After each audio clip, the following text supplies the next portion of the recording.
Hey everyone, my name is Colin Humphrey, and today I'm going to be talking about how to improve your beats using Swiss triplets. So let's break down the Swiss triplet. It's a flam tap with an additional tap to round out the triplet. Triplet, triplet, triplet. Now that's usually in a swung sextuple feel, but in this context for the first half of the video, we're going to be looking at it in a straight eighth feel. Flam, tap, tap. Flam, tap, tap. Now, the one of the most important movements here is the double on the left hand.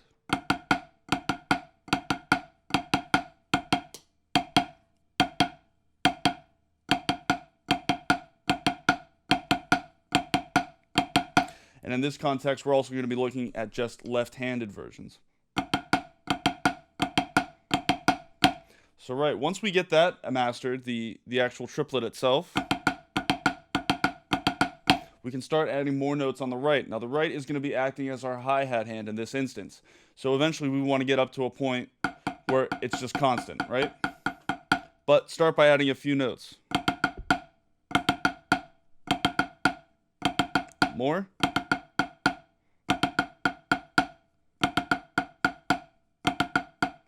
And then eventually loop it.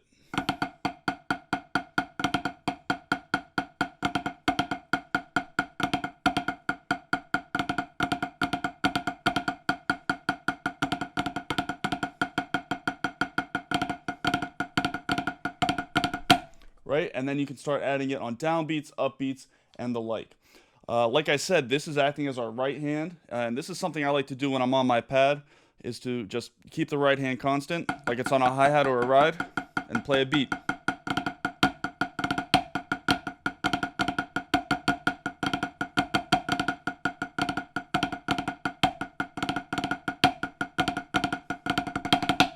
Right, now I can transfer that onto the kit itself and use the left hand as ghost notes while adjusting the height to create a multi-layered or leveled dynamic effect. Right, so keep on concentrating on that right hand, making it even.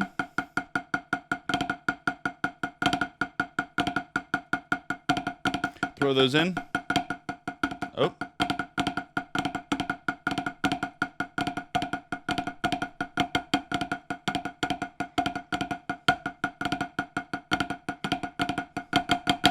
Right, so let's take this over to the kit and see what it sounds like on a full setup, including the kick drum itself.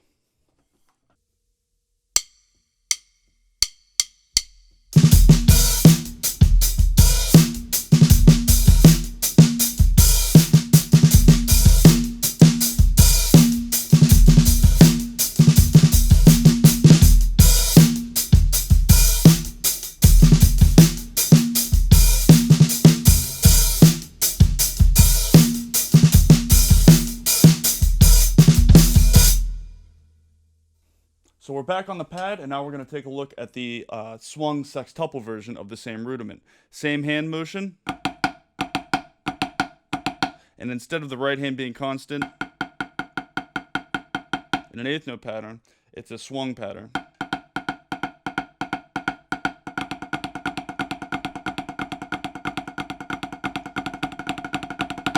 Right? A little quicker on that one, but it's the same hand movements.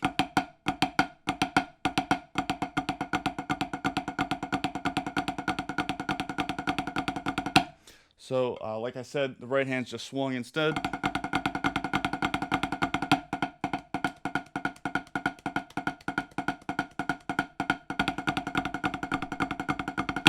Right.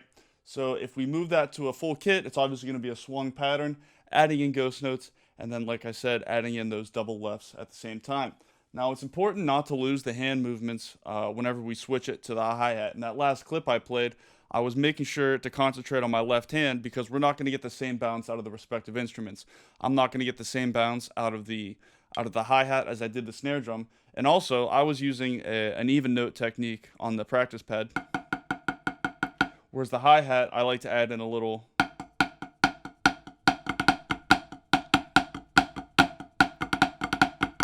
right? And when I say evenness, I meant more evenness in terms of spacing as opposed to dynamic level. So yeah, let's take a look at this on the kit and we'll see how it sounds in a swung feel.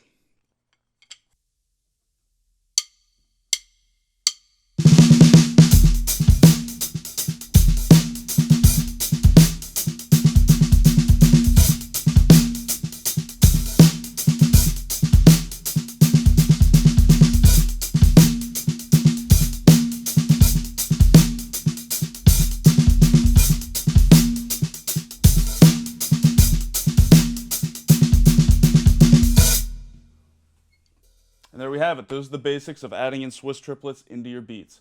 Make sure to take the time and really master the rudiment of it all, the actual triplet itself, both in the swung and in the even eighth note pattern, before you take it onto the kit. But just keep on practicing. It'll even itself out and make yourself aware of what you're doing wrong. Self assess at all times and make the adjustments. Hope this was useful. Appreciate it. Thank you.